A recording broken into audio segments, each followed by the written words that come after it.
안녕하십니까. 이번 한 학기 동안 신약 개론을 여러분들과 함께 공부하게 되는 조용수 목사입니다. 온라인 강의를 통하여서 또 이렇게 여러분들을 만날 수 있게 되어서 진심으로 기쁘게 생각합니다. 이번 한 학기 동안 이 신약 개론의 과목을 통하여서 여러분들이 좀 더 성경을 이해하고 또 성경을 보는 눈이 새로워질 수 있는 그런 계기가 되었으면 좋겠습니다.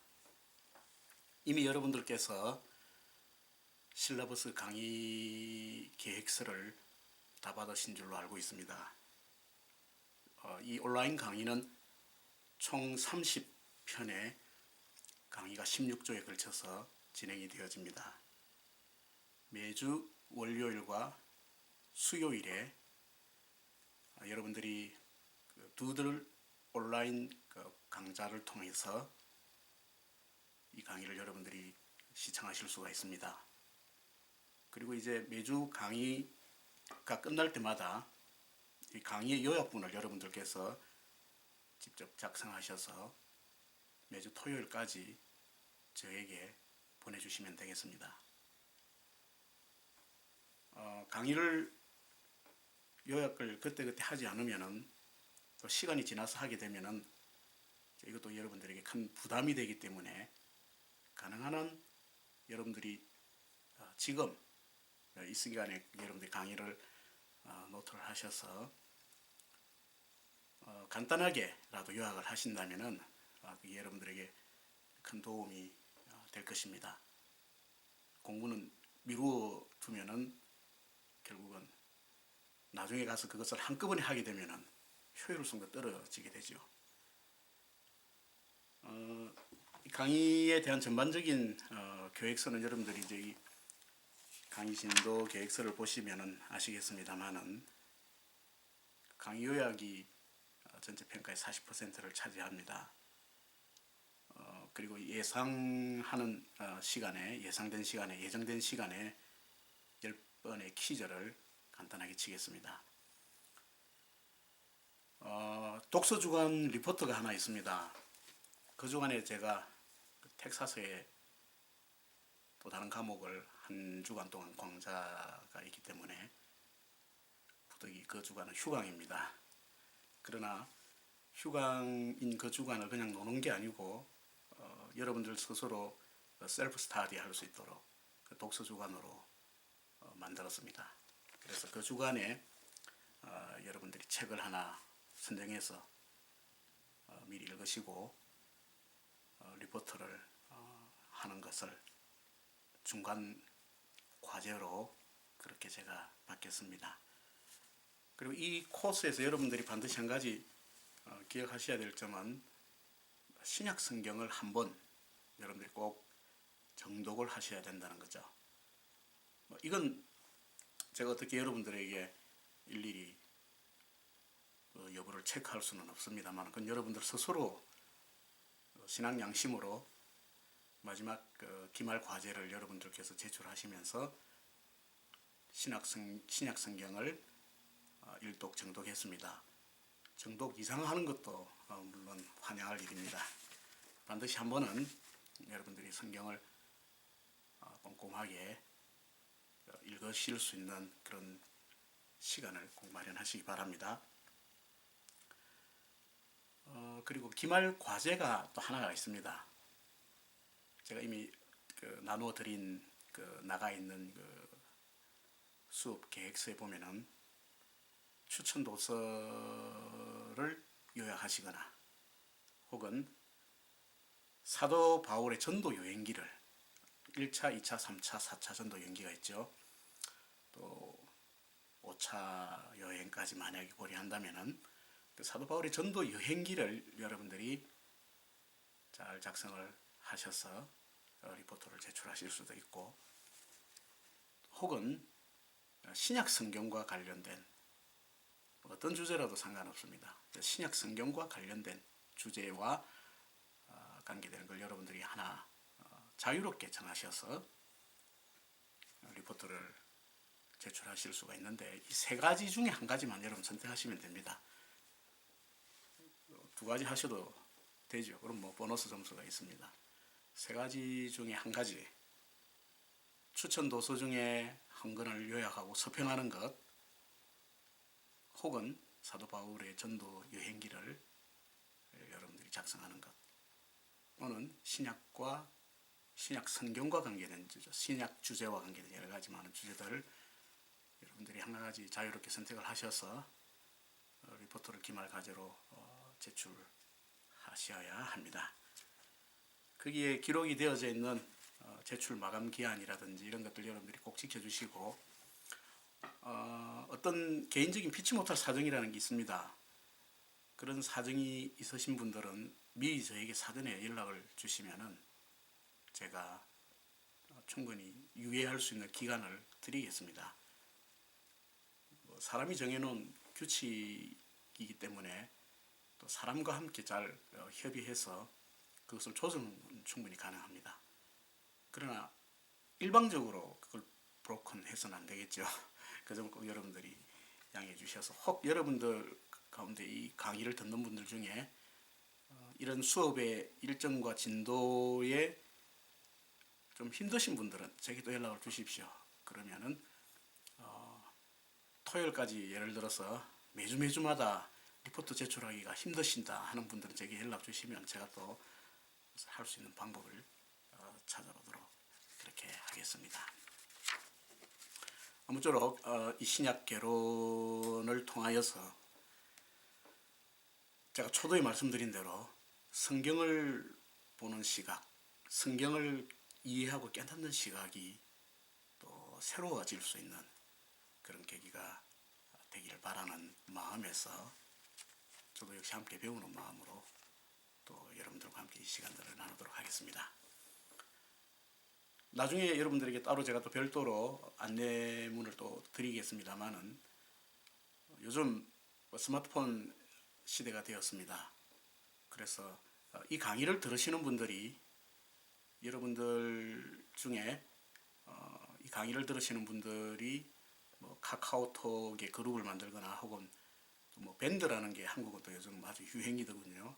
뭐 밴드를 만들어서 2014년 신약 결혼반을 하나 만드시면은 거기에서도 또 함께 이렇게 서로 커뮤니케이션 나눌 수 있는 그런 시간들을 꼭 가지도록 하겠습니다. 물론 이제 함께 질문을 여러분들이 저에게 주시거나 또 강의에 대한 어떤 피드백을 하는 모든 것들이 여러분들 한 학기 동안에 학업 성취를 위한 평가에 반영이 된다는 것을 꼭 기억해 주시기 바라겠습니다. 무조건 성적으로 뭘 한다는 건, 평가한다는 것은 사실 저는 그렇게 썩 원하지는 않는 시스템입니다만, 그러나 이것이 여러분들이 어떤 목적을 두고 학업을 하는 것이기 때문에 어쩔 수 없이 이런 방법들을 또 여러분들에게 추천을 합니다. 그래서 여러분들이 꼭 이런 상황이 무슨 좋은 성적을 얻기 위해서 이렇게 하는 것이 아니라 서로 좀 더 교류하고 또 서로 함께 좋은 어떤 그 소통의 관계들을 나누어 갈 수 있는 그런 부분들이 되었으면 좋겠다는 의도에서 그런 방법들을 사용을 합니다. 이미 나가 있는 제 이메일로도 여러분들께서 얼마든지 많은 질문과 이런 것들을 하실 수가 있습니다. 차후에 이 강의 전반에 관계되는 어떤 질문이나 이런 것들은 여러분들이 이메일을 통해서나 혹은 온라인 그 코스에 있는 포럼이나 또 자유질의 게시판 등을 통해서 얼마든지 여러 가지로 저에게 소통하실 수가 있고, 또 혹은 바로 저에게 급하게 아주 얼전트하게 연락하셔야 되실 분들은 또 전화로 저에게 연락을 바로 하셔서 어떤 부분들에 대해서 의논하시고 또 그런 부분들에 대해서 함께 또 시간들을 나눌 수 있는 그런 기회들을 가지도록 하겠습니다. 강의 전반에 간 이게 오리엔테이션입니다. 오리엔테이션인데 얼굴을 직접 대면하고 오리엔테이션 하는 거라면 여러분들 이름도 한번 제가 부르고 얼굴도 보면서 그렇게 하면 참 좋을 텐데 온라인 강의의 특성상 저만 이렇게 일방적으로 좀 떠들어야 된다는 점 양해해 주시기 바라겠습니다. 우리가 배우는 이 한 시간 한 학기 동안 우리가 하게 될 이 강의 신약 개론이라는 과목이 과연 어떤 것인가? 처음 들으시는 분들이 아마 대부분이실 테고 또 간혹 성경 공부 교회에서 바이블 스터디를 통해서 부분 성경에 관하여서 여러분들이 공부하신 줄로 알고 있습니다. 그러나 지금 이번 학기에 공부하게 될 이 신약 개론은 그런 어떤 부분적인 것들을 단편적으로 섭취하는 것이 아니고 성경이라고 하는 하나의 큰 주제를 일관된 어떤 방법을 통하여서 함께 맥을 이어져 나가게 되는 그런 어떤 형태의 강의로 진행이 되겠습니다. 그래서 여러분들에게 적으나마 또 나름의 유익의 시간이 꼭 되어지기를 바라는 마음이고 본인 스스로가 얼만큼 또 이 강의에 자발적으로 참여하시느냐에 따라서 또 그것을 내 것으로 만드실 수가 있습니다. 저는 다만 이런 자료들이 있고 또 이런 소스들이 내용들이 있다는 것을 여러분들에게 소개해 주는 사람에 불과합니다. 판단은 또 여러분들이 하시고 또 여러분들 것으로 만드실 수가 있습니다. 우리가 신약 개론을 생각하기 전에 우리가 반드시 생각해야 할 몇 가지 중요한 전제되는 내용들이 있습니다. 그래서 강의 초반은 30편의 비디오 강좌 중에 최소한 한 5번 내지 6편의 강의는 이런 전체적인 내용의 서론으로 여러분들에게 말씀을 드리겠습니다. 어떤 면에서는 아주 제너럴한 인포메이션입니다만 이런 내용들을 정확하게 이해하는 것도 대단히 중요하다 저는 얘기입니다. 그리고 나서 전체적인 어떤 강의의 맥락을 어떻게 잡아갈 것인가를 여러분들에게 먼저 설명을 드리고 난 다음에 세부적인 강의로 진행이 되도록 그렇게 하겠습니다. 신약 개론이라고 하는 이 과목을 생각하기에 앞서서 우리는 먼저 중요하게 생각해야 될 한 가지 사실이 있습니다. 그것은 어떻게 성경을 이해하고 접근할 것인가라고 하는 방법입니다. 여기에는 아주 수많은 과정이 있고 방법론이 제시될 수가 있습니다. 어떻게 생각해보면 참 포괄적인 질문이기도 합니다. 성경에 대해서 어떻게 접근할 것인가. 그러나 이 성경에 대한 접근의 방향을 어디에서부터 잡느냐에 따라서 이 성경을 이해하는 전반적인 맥락과 그리고 전체적인 것들이 바뀌어지고 또 달라질 수 있다는 점을 우리가 염두에 두실 필요가 있습니다. 자, 한번 쉽게 생각해 보겠습니다. 성경을 접근하는 두 가지 방법을 생각해 본다면은 그 첫 번째가 전적인 인간적 관점으로 성경에 대한 접근의 방법이 있을 거고 두 번째는 하나님 중심적 관점에서 성경을 접근하는 방법이 있습니다. 자, 이건 좀 더 약간의 설명이 필요합니다. 인간적 관점으로 성경을 접근한다. 어떤 의미입니까? 제가 여기서 이제 신약 개론의 시간에서는 첨예한 신학적인 어떤 논제라든지 아주 전문적인 내용들을 깊이 있게 소개는 하지 않겠습니다만은 그것이 담고 있는 함의하고 있는 바들에 대하여서는 여러분들에게 포괄적인 주제를 가지고 설명을 해드리겠습니다. 예를 들면 이런 것입니다. 인간적 접근의 가장 대표적인 주류는 성경을 하나님의 말씀과 성경으로 구분하는 겁니다. 이해되십니까? 하나님의 말씀과 성경으로 성경을 구분하는가. 자, 바꿔 이야기하면은 이 성경 속에는 하나님의 말씀도 있고 하나님의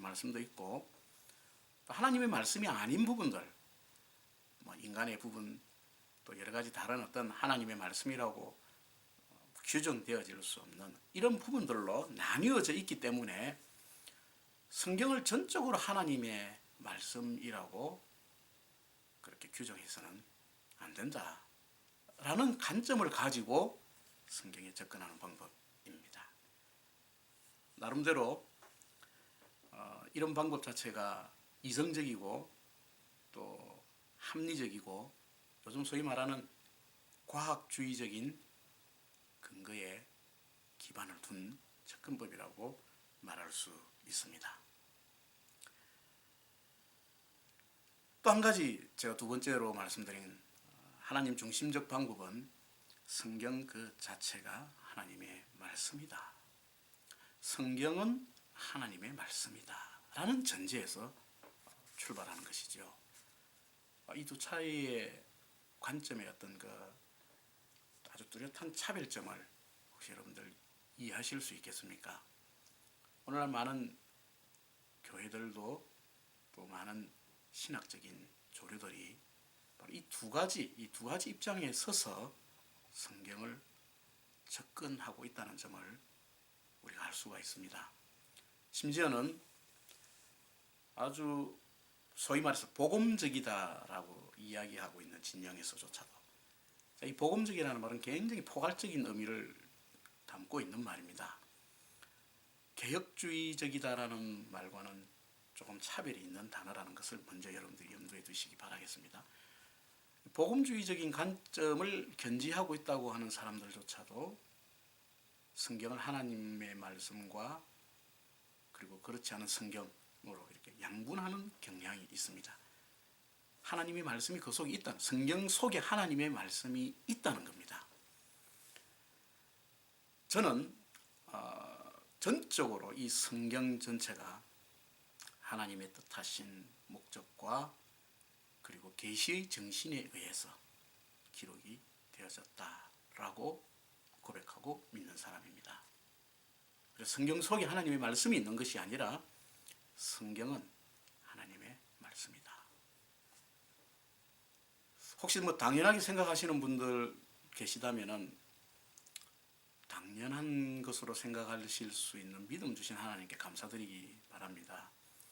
오늘 이 시대 성경의 권위가 심각하게 훼손당하고 도전받는 그런 시대를 우리가 살고 있으며 뿐만 아니라 성경의 근본적인 진리들이 조각조각 찢겨져 나가는 그런 시대를 우리가 살고 있다는 것 또한 부인할 수 없는 시대에 살고 있습니다. 미국을 잠깐 돌아다 보면은 이 사회가 17세기 청교도들이 여기에서 도착해서 얼마나 견고한 어떤 성경적인 가치관과 그리고 그 신학적인 어떤 교리들을 가지고 이 미국이 시작되었는지 모릅니다. 그러나 지금 몇백 년의 세월이 흐르는 지금은 참 우리가 주위를 돌아보아도 통탄할 만한 일들이 우리 주변에서 자연스럽게 정상적인 것으로 이루어지고 있는 것을 볼 수가 있습니다. 미국이 기독교 국가인가 아닌가라는 질문을 던지는 것 자체가 이제는 참 어리석고 무의미한 시대가 되었지요. 그런 한 가지 분명한 것은 이 미국의 정신적 기조, 정신적인 그 파운데이션, 펀더멘탈은 바로 성경에서 출발하고 하나님을 바로 믿고자 하는 그 신앙의 열정에서 출발되었다고 하는 그 뿌리를 우리가 무시해서는 안 된다는 겁니다. 그런데 그것이 지금은 너무나 많이 약화되어지고 퇴색되어가는 그런 현상들을 바라보는 이런 시점에서 우리가 성경에 대하여서 어떤 믿음과 확고한 신념을 새롭게 우리가 회복하느냐 하는 것은 앞으로 그 어떤 다른 인문과학이나 자연과학의 어떤 분야를 발전시켜 나가는 것보다도 더 우선적으로 본질적으로 중요한 이다. 저는 그렇게 확신합니다.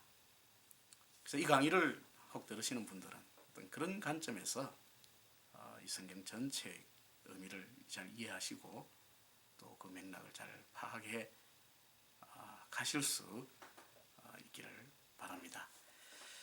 제가 아까 성경을 보는 관점으로서 신적 관점, 하나님 중심의 관점에 관하여서 여러분들에게 말씀드린 적이 있습니다. 성경은 하나님의 말씀이다라고 하는 이 아주 간결하면서도 확고한 전제 위에서 성경을 이해해야 되는데, 이 전제를 우리가 받아들이려면은 적어도 계시와 그것이 영감되어져서 우리 사람들에게 어떻게 전달되어졌는가 하는 그 과정을 또한 이해해야 합니다. 이런 내용들이 바로 성경의 총론적 이야기입니다. 신약 성경 혹은 구약 결론 혹은 신약 결론을 다룰 때 반드시 다루게 되어야 될 내용이 계시나 혹은 정경, 캐논, 그리고 영감에 관한 것, 이런 부분들을 반드시 다루게 되고, 또 거기에 필연적으로 따라오는 게 크리티시즘이죠. 성경 비평에 관한 부분들이 따라오게 됩니다. 이것이 이제 성경을 총론적인 관점에서 다루게 되어지는 내용들입니다. 나중에 이제 성경 총론에 관하여서 이제 제가 설명을 드리겠습니다. 오늘 강의 전반에 관한 소개를 여러분들에게 첫 시간은 좀 가능하면 간단하게 그렇게 하도록 하겠습니다. 자, 계시라는 말 여러분들이 꼭 기억을 해야 합니다. 계시는 적어도 조직신학이나 교의학에서는 두 가지 측면의 계시가 있습니다. 하나님께서 직접 자신을 사람들에게 나타내 보이시는 것입니다. 계시의 본질적인 의미지요. 우리 인간 스스로가 계시를 받았다. 자, 계시를 받았다라는 그 말은 전제가 하나님께서 계시를 허용하시고 수요하시다는 그 전제가 포함되어 있는 말입니다. 그래서 내 자의적으로 내가 계시를 받았다, 내가 밤에 꿈속에서 계시를 받았다, 이런 이야기들은 신빙성이 없는 이야기일 가능성이 굉장히 높다는 것입니다. 그래서 이제 이 성경을 이해하는 관점에 있어서 이 계시를 어떻게 우리가 생각하고 이해하느냐 하는 것은 대단히 중요합니다. 다룰 수 있는 시간이 될는지는 모르겠습니다만은 이 계시는 하나님의 성경 말씀 66권을 통하여서 완결되고 종결되었다. 더 이상의 다른 계시가 주어지지 않는다라고 그렇게 말할 수 있어야 됩니다. 그것이 계시의 종결성입니다. 성경을 우리 신앙의 유일무이하고 절대적인 신앙과 삶의 법칙으로 우리가 인정할 수 있는 유일한 근거 중에 하나는 계시가 종결됐다는 겁니다. 그래서 성경이 권위가 있는 겁니다. 그럼 제가 지금 드리는 말씀 대단히 중요한 부분입니다. 계시가 종결되지 아니하고 지금도 여전히 하나님께서 이 모양 저 모양 다른 방법으로 계속해서 우리에게 계시를 주신다고 생각한다면 우리의 신앙과 우리의 믿음은 정체성이 상실된 채 혼돈의 바닷속에 빠뜨려지게 될 겁니다. 그렇지 않겠습니까? 유명한 분이 어느 날 오늘 내가 하나님께 새로 계시를 받았다. 지금까지 우리가 믿고 우리가 따라오던 그런 신앙이 하나님께서 주신 이 계시에 의거해서 새로운 것으로 바꾸도록 하겠다. 만약에 이런 일들이 우리 주위에서 자꾸 일어나게 된다면은 기독교는 그저 표류하는 하나의 사상으로 전락하고 말 것입니다. 왜 이렇게 기독교가 확고하게 하나의 신앙의 가치와 신앙의 체계로 확고하게 자리 잡을 수 있었나 하는 것은 계시가 완성되고 종결되었다 하는 것에 그 첫 번째 출발점이 있다는 점을 여러분들이 기억하실 필요가 있습니다. 그 계시가 인간에게 전달되어질 때, 하나님의 계시가 인간에게 전달되어질 때에 반드시 매개체가 있습니다. 그걸 이제 자연 계시와 특별 계시라는 또 두 가지 측면으로 물론 나눌 수도 있습니다. 하나님께서 자연 계시라고 하는 것은 진짜 우리가 흔히 볼 수 있는 이 자연의 여러 가지 현상들을 통해서 하나님 자신의 뜻을 드러내시고 나타내십니다. 불기둥, 구름기둥, 예를 들어서 만나, 대표적인 것들.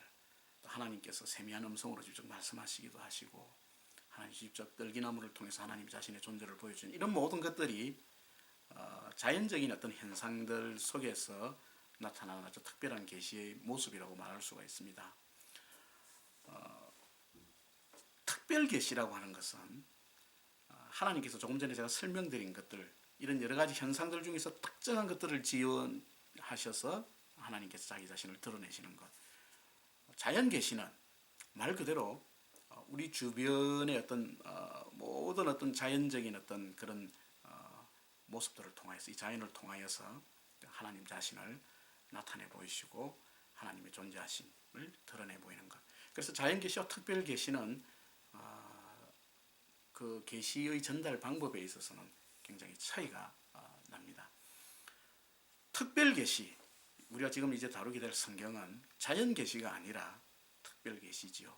특별 계시로서 가장 중요하고 본질적인 하나님의 계시의 그 총체가 여기에 담겨져 있다 하는 것을 우리가 알 수 있고, 특별 계시의 가장 하이라이트는 뭐라고 생각하십니까, 여러분? 인간의 몸을 입고 이 땅에 오신 예수 그리스도, 그분 자신이 특별 계시의 가장 큰 하이라이트다라고 말씀드릴 수가 있습니다. 바로 이 계시라는 부분, 성경을 여러분들이 이해하실 때에 반드시 중요하게 접근해야 되는 부분들입니다. 전체적으로 우리 신약 개론을 생각하기에 앞서서 성경을 어떻게 우리가 이해하고 접근할 것인가 라는 것에 대해서 좀 포괄적인 내용들을 제가 여러분들에게 지금 말씀드리고 있습니다.